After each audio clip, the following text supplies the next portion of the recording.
In this tutorial, I'm going to show you how to edit the footer on your website. So we'll just go into Edit Site here. Scroll down to the footer. We have lots of different footer options. In this one in particular, we have a lot of information. So you can just click to edit text. Click the link, you can edit on the left side. Link it to any of our pages. We'll probably want to link this to the About Us page.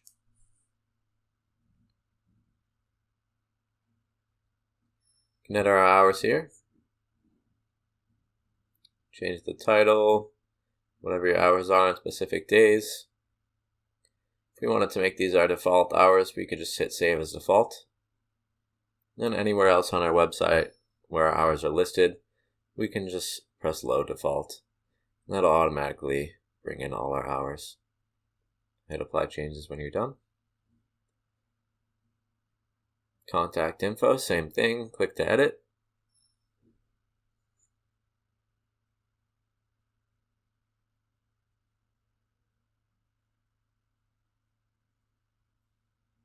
We'll cover the social media icons in another tutorial.